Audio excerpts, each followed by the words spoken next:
إن كان رسول الله صلى الله عليه وسلم ليدع العمل وهو يحب أن يعمل به خشية أن يعمل به الناس فيفرض عليه. متفق عليه. وعنها رضي الله عنها قالت: نهاهم النبي صلى الله عليه وسلم الوصال رحمة لهم، فقالوا: إنك تواصل. قال: إني لست كهيئتكم، إني يطعمني ربي ويسقيني. متفق عليه. معناها يجعل في قوة من أكل وشرب، والوصال موصلة الصيام. وعن أبي قتادة الحارث بن ربعي رضي الله عنه قال: قال رسول الله صلى الله عليه وسلم: إني لأقوم إلى الصلاة وأريد أن أطول فيها فأسمع بكاء الصبي فأتجوز في صلاتي كراهية أن أشق على أمي. رواه البخاري. وصلى الله على سيدنا محمد.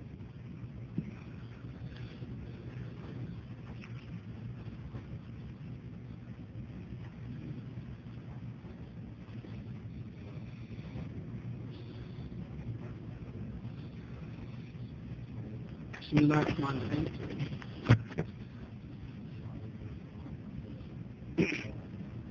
تین حدیثوں کی تلاوت کی. ان میں سے پہلی حدیث حضرت عائشہ رضی اللہ تعالی عنہا اور دوسری حدیث بھی حضرت عائشہ رضی اللہ تعالی عنہ سے مروی ہے. پہلی حدیث میں حضرت عائشہ رضی اللہ تعالی عنہ کی روایت ہے کہ نبی کریم صلی اللہ علیہ وسلم بعض دفعہ ایسا نفلی عمل چھوڑ دیتے تھے جس کا کرنا آپ پسند فرماتے، صرف اس اندیشے سے کہ کہیں آپ کو دیکھ کر لوگ بھی اس سے پابندی سے کرنے لگیں اور وہ ان پر فرض کر دیا جائے. بخاری کی روایت ہے کہ رسول اللہ صلی اللہ علیہ وسلم کچھ نقلی عبادتیں دل سے چاہتے تھے کروں، لیکن اس لیے چھوڑ دیتے تھے کہ لوگ دیکھ کر وہ بھی کرنے لگیں گے اور کافی پابندی سے کرنے لگیں. ایسا ہوگا ایک دن کہ اللہ تعالیٰ اس کو فرض قرار دے گا، واجب ہو جائے گا، فرض ہو جائے گا. تو یہ سنبھال نہیں سکیں گے، یہ ہماری امت ان کو سنبھال نہیں سکے گی اور بعد میں جا کے پریشانی ہوگی اور گناہ ہوگا. تو رسول اللہ صلی اللہ علیہ وسلم باوجود دلی خواہش کے وہ کرتے نہیں. فائدہ اس میں نبی کریم صلی اللہ علیہ وسلم کی اس شفقت کا بیان ہے، اس محبت کا بیان ہے جو امت کے لیے آپ کے دل میں تھی. اس لیے چاہنے کے باوجود بعض دفعہ آپ نفلی عبادت و طاعت سے گریز فرماتے ہیں کہ کہیں وہ اس امت پر فرض نہ ہو جائے اور پھر امت کے لیے اس کی ادائیگی مشکل ہو جائے. یہ پہلے اس کا مفہوم ہے. اس میں بولتا ان کان رسول اللہ صلی اللہ علیہ وسلم لیدع العمل، اگر رسول اللہ صلی اللہ علیہ وسلم کوئی عمل چھوڑنا چاہتے تھے چھوڑتے تھے. وہ یحب ان یعمل به، اور آپ چاہتے تھے کہ وہ عمل کرے، وہ کام کریں، پھر بھی اس کو چھوڑ دیتے. خوف کیا تھی کہ لوگوں پر وہ عام فرض نہ ہو جائے. خشیت ان یعمل به الناس فیفرض علیہم، تو ایک دن اس کے اوپر فرض ہو جائے گا، اس لیے جو ہے رسول اللہ صلی اللہ علیہ وسلم چھوڑ دیتے. دوسری حدیث وہی حضرت عائشہ رضی اللہ تعالیٰ عنہ سے مروی ہے. فرماتے ہیں کہ نبی کریم صلی اللہ علیہ وسلم نے صحابہ کرام پر شفقت و مہربانی فرماتے ہوئے انہیں وصال یعنی بغیر افطار کیے مسلسل روزے رکھنے سے منع فرمایا. تو انہوں نے عرض کیا، یعنی صحابہ نے عرض کیا کہ آپ تو خود وصال کرتے ہیں، یعنی لگاتار روزہ رکھتے ہیں، آج بھی رکھا، کل بھی رکھا، پرسوں بھی رکھا، لگاتار روزہ رکھتے ہیں آپ صلی اللہ علیہ وسلم نے ارشاد میں جواب دیا میں تم جیسا نہیں ہوں، اس لیے تم مجھے اپنے پر قیاس مت کرو. میں تو اس حال میں رات گزارتا ہوں کہ میرا مجھے کھلاتا اور پلاتا ہے.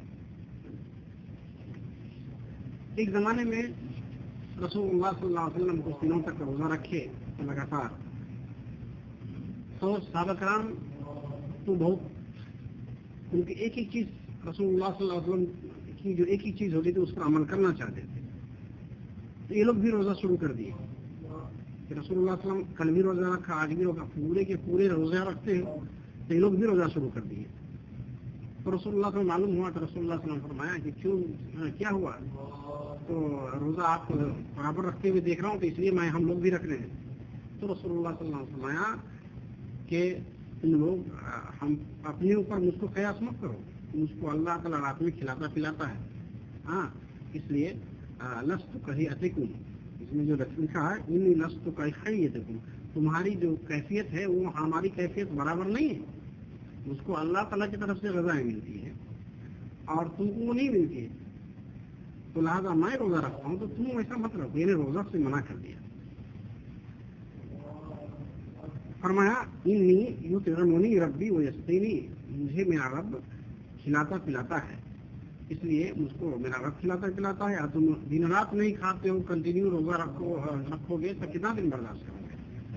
یہ بات سمجھانا مقصد تھا۔ لیکن یہاں کوئی یہ مطلب نہیں ہے کہ رسول اللہ صلی اللہ علیہ وسلم کوئی انسان نہیں، کوئی دوسرے تھے، رسول اللہ صلی اللہ علیہ وسلم بھی انسان ہی تھے، اور رسول اللہ صلی اللہ علیہ وسلم بھی کھاتے پیتے تھے، مگر کچھ لوگ کو یہ نہ سمجھ میں آیا اس کے معنی کہ رسول اللہ صلی اللہ علیہ وسلم انسان سے باہر تھے، یہ مطلب نہیں۔ تیسری حدیث کا ترجمہ، اس میں ابو قتادہ حارث بن ربیع کی روایت ہے، وہ فرماتے ہیں کہ رسول اللہ صلی اللہ علیہ وسلم نے فرمایا انی لاقوم الى الصلاة واريد ان اطول فيه فاسمع بكاء الصبي فاتجوز في صلاتي كراهية ان اشق على امه، بخاری کی روایت۔ میں نماز پڑھتا ہوں اور لوگ میرے پیچھے نماز پڑھتے، اس میں عورتیں بھی نماز پڑھتی تھی اس زمانے میں، تو کسی بچے کی آواز میں سنتا ہوں تو اس وقت میں اپنی نماز کو مختصر کر دیتا ہوں تاکہ ان کی ماں پر ان کی نماز مشکل نہ گزرے۔ تو یہاں بھی یہ دکھایا گیا کہ رسول اللہ صلی اللہ علیہ وسلم محسوس کرتے تھے کہ مقتدی کے احوال کیسے ہیں، کوئی عورتیں تو نماز پڑھنے آئیں، ان کے ساتھ بچے ہیں، رو رہا ہے، تو نماز مختصر کر دیتے تھے۔ یہ بات رسول اللہ صلی اللہ علیہ وسلم کا خیال ہوتا تھا، تو یہ ہمارے لیے بھی رسول اللہ صلی اللہ علیہ وسلم کی سنت ہمارے لیے اسوہ حسنہ ہے، اس لیے ہم اس پر عمل کریں، اور اللہ تبارک و تعالیٰ ہمیں ہر چیز میں رسول اللہ صلی اللہ علیہ وسلم کی سنت پر عمل کرنے کی توفیق عطا فرمائے۔ وآخر دعوانا الحمدللہ رب العالمین۔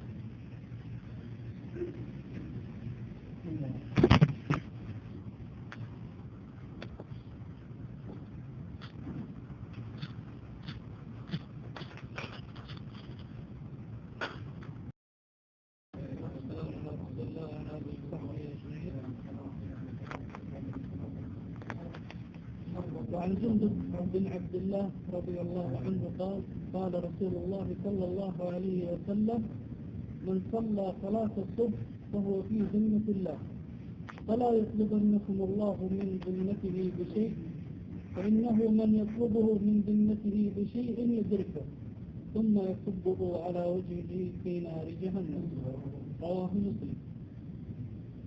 عن ابن عمر رضي الله عنهما أن رسول الله صلى الله عليه وسلم قال المسلم أخو المسلم لا يظلمه ولا يسلمه، من كان في حاجة أخيه كان الله في حاجته، ومن فرج عن مسلم كربة فرج الله عنه بها كربة من كرب يوم القيامة، ومن ستر مسلما ستره الله يوم القيامة، متفق عليه.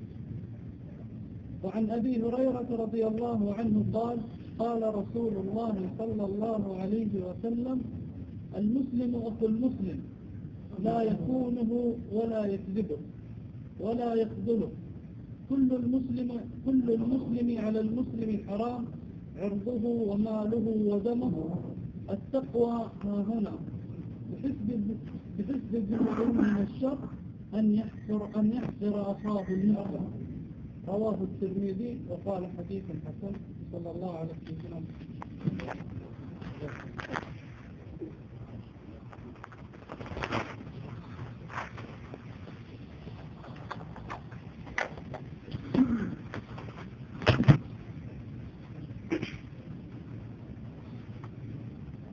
بسم الله الرحمن الرحيم. ثانيا يستقر جماعة حضرت جندب بن عبداللہ رضی اللہ عنہ سے روایت ہے کہ رسول اللہ صلی اللہ علیہ وسلم نے فرمایا جس نے صبح کی نماز پڑھی وہ اللہ کی حفاظت اور رحم میں ہے.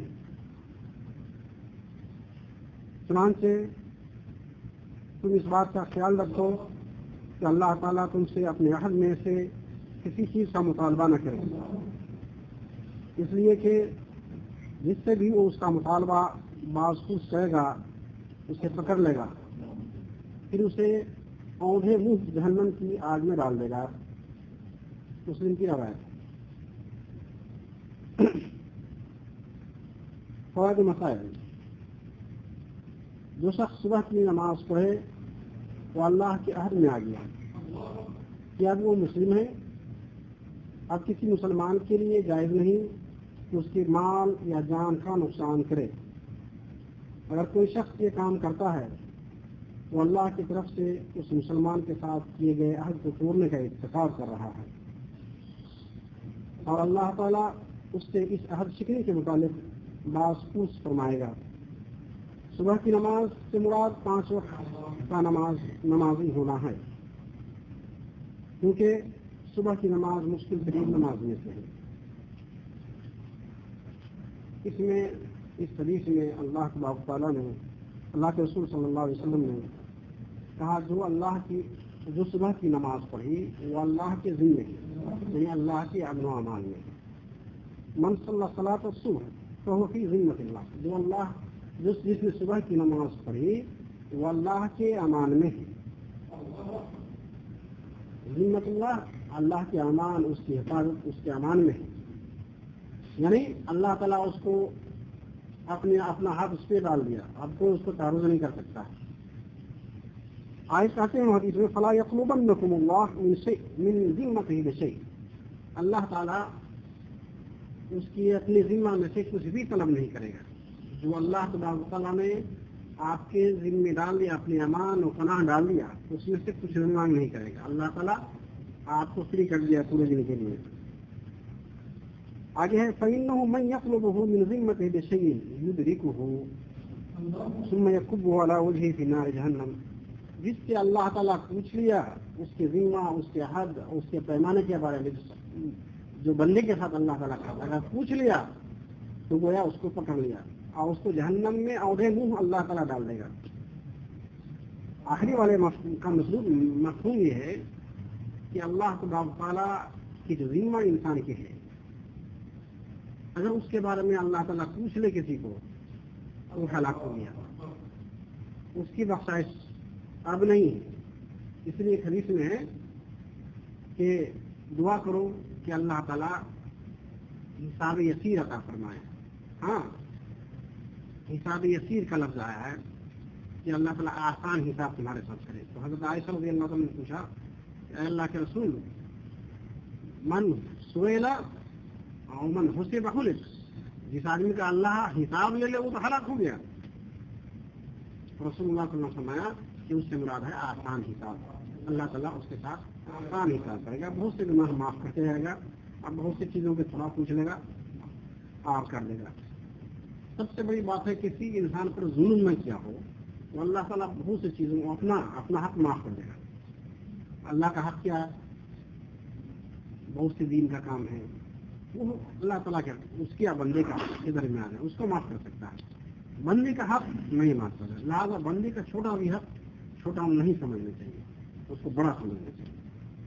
یہ پہلے حدیث سے متعلق. دوسری حدیث میں جو ہے کہ بہت اہم حدیث ہے، آپ لوگ بار بار سنیں گے. اس حدیث کو یہاں دہرا رہے ہیں. اس جیسی حدیث 3-4 اور آئے گی آگے. اس حدیث کا ترجمہ پڑھ دیں تو بلکہ عبارت پڑھ دوں تو آپ کو اور سمجھ میں آئے گا. لکھا المسلم اخل مسلم، المسلم اخو المسلم، ایک مسلمان دوسرے مسلمان کا بھائی ہے. لا یظلمہ، کوئی مسلمان کسی مسلمان پر ظلم نہیں کرے گا. ولا یسلمہ، اور کسی مسلمان بھائی کی غلطی کی وجہ سے کافر کے حوالہ نہیں کرے گا. ولا یسلمہ، آنا کسی کے حوالہ کرے گا. آگے ہے یہ تو ایک حدیث مسلمان کے بھائی کی بات.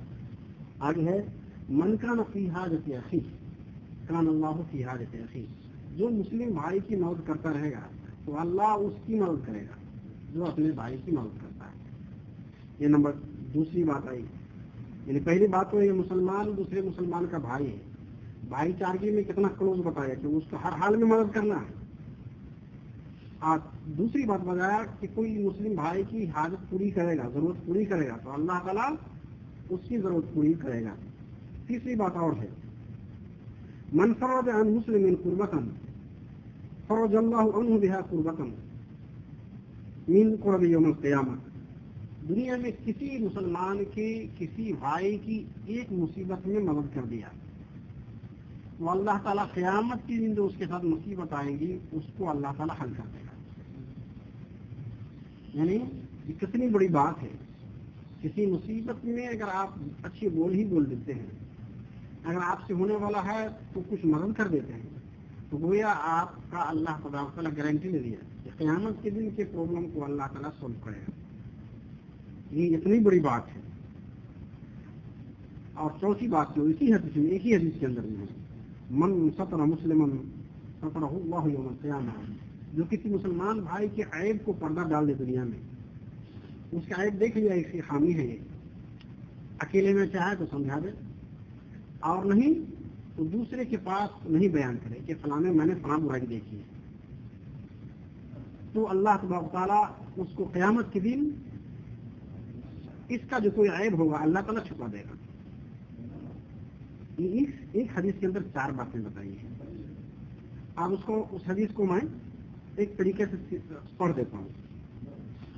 حضرت ابن عمر رضی اللہ تعالیٰ عنہما کی روایت ہے کہ رسول اللہ صلی اللہ علیہ وسلم مسلمان کا بھائی ہے، نہ اس پر زیادتی کرتا ہے نہ اسے بے مددگار چھوڑ کر دشمن کے سپرد کرتا ہے.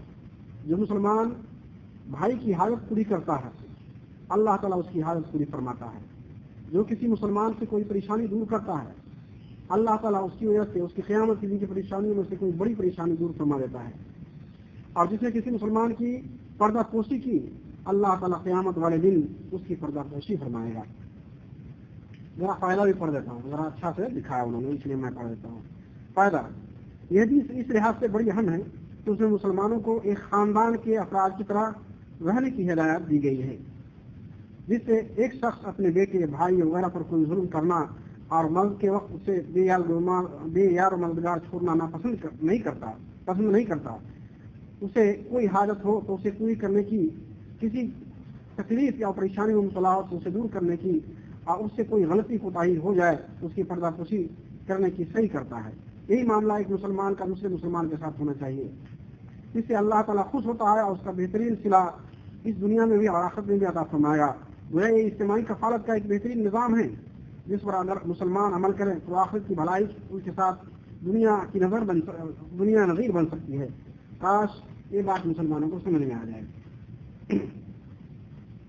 تیسری حدیث جو پڑھی گئی اس حدیث کا ترجمہ کرتا ہوں. اس میں حضرت ابو ہریرہ رضی اللہ تعالیٰ عنہ کی روایت ہے. پہلی حدیث تھی عبداللہ بن عمر رضی اللہ تعالیٰ عنہ کی روایت جس میں ایک مسلمان دوسرے مسلمان کا بھائی ہے. یہ ابو ہریرہ رضی اللہ تعالیٰ عنہ کی روایت، اس میں بھی وہی بات ہے. کہتے ہیں المسلم اخو المسلم، ایک مسلمان دوسرے مسلمان کا بھائی ہے. لا یخونہ ولا یکذبہ، ایک مسلمان دوسرے بھائی کی خیانت نہیں کرے گا. خیانت کس کو کہتے ہیں؟ امانت میں خیانت. ہم آپ کو کچھ پیسے دیے یا کوئی سامان دیے یا کوئی اور چیز دی اس میں خیانت کرنا، اس کی خیانت نہیں کرتا. ولا یکذبہ، نہ اس کے سامنے جھوٹ بولتا ہے نہ اس کو جھٹلاتا ہے. ولا یقبلہ، اور بے یار مددگار اس کو چھوڑتا ہے، یعنی ضرورت پر اس کی مدد کرتا ہے. آگے یہ تو ہی پہلے بھی گزر چکی ہے. آگے یہاں پر بڑھ رہی ہے بات کیا؟ المسلم علی المسلم کل المسلم علی المسلم حرام عرضہ ومالہ ودمہ، ہر مسلمان کا دوسرے مسلمان پر جو حق ہے یہ ہے کہ اس کے اوپر اس کی عزت، اس کی مال اور اس کی دولت حرام ہے. اور